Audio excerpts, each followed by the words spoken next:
Cheltenham 2023, the festival, it is back. I am excited like many of you. This is like Christmas for jump racing fans, one of the iconic sporting events in the calendar. Let's look at the selections for 2023. So the first race on Tuesday is the Sky Bet Supreme Novices Hurdle. All gets underway at 1:30. I'm going for two big price each way selections in this race. First one, Fenner Cross, currently trading at 50 to 1 ish on the markets. Won its last two starts at Cheltenham, one in November and one in October. Albeit this race is a big step up for Fenner Cross against some incredible competition in this race. But I do think at 50 to 1, if you can get top 4 places even, then a really good chance of this horse hitting the frame at a really big price. Facile Vega looks like it will go off favourite for this race. And there's some big names in this race, Marine Nationale and Gaelic Warrior. But I do feel Fenner Cross can hit the frame. Same goes for Strong Leader, 33 to 1. Strong Leader won its last race in January at Southall, going off at 2 to 7 and winning that race again. This is a big step up for Strong Leader. Much harder race than any of the races that Strong Leader has had before, which is a mixture of class 3s, class 4s, class 2, class 5. Has actually competed in a class 2 at Cheltenham before last year in October and finished second in that race. But I do think both these horses have got potential, and I think that they could hit the frame. Next up, the Arkle Chase at 2:10 p.m. on day one.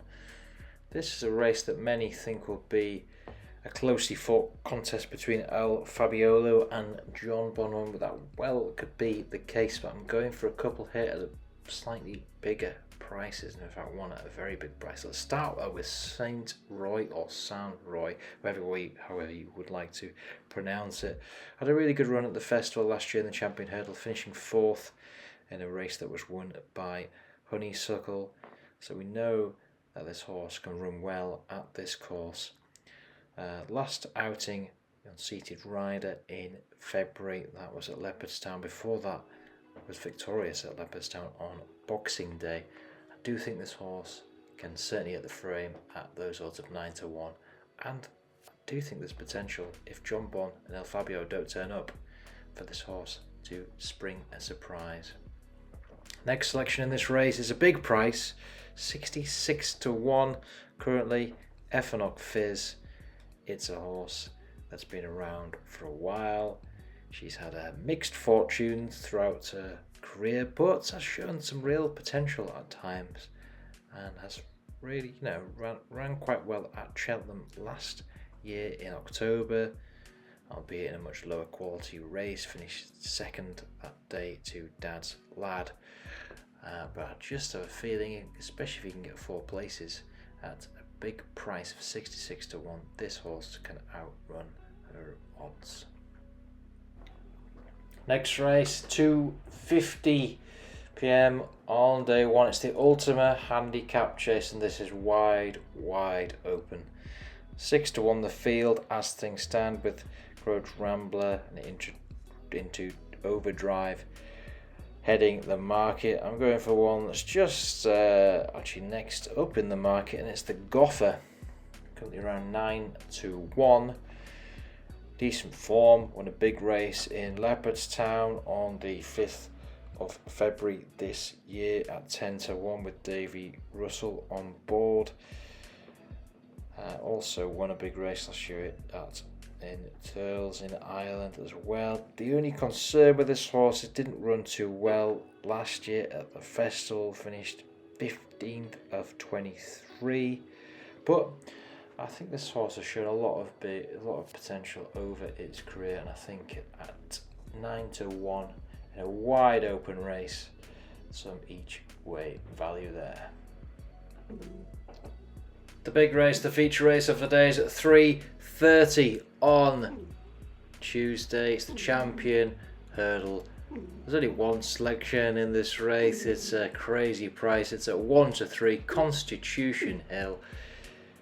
It is a super skinny price, but it's an incredible horse. This horse could be one of those horses, once in a lifetime type of horse. Obviously, huge win last year for this horse at Kempton Park on Boxing Day, and also a winner at the festival last year as well. Everyone expects this horse to win.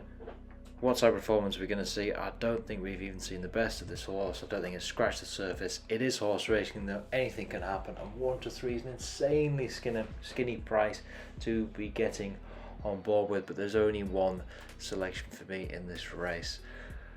And I think it'll be the same case for many. Constitution Hill. 4:10, day 1, Mares Hurdle. Wide open race. We're going to see Honeysuckle and Marie's Rock in this race, and likely also to see Epatante as well, but I'm going for one at a slightly bigger price, 7-1 each way value on Love Envoy for me. Great horse, this great little horse, ran really well recently at Sandown, also won at the festival last year. And I really fancy a Love Envoy to at least hit the frame here. Honeysuckle could well win this race, so could Marie's Rock. Neither of those victories would surprise you, but I think that Love Envoy will run a good race in this Mares Hurdle. As I say, won last year at the festival in a 19 runner race, and I think will go again good at a very similar price. Good luck if you're placing any of those bets. Remember, it's Cheltenham, anything can happen, especially over those jumps. Best of luck once again, and let us know how you get on at the festival day 1. Good luck.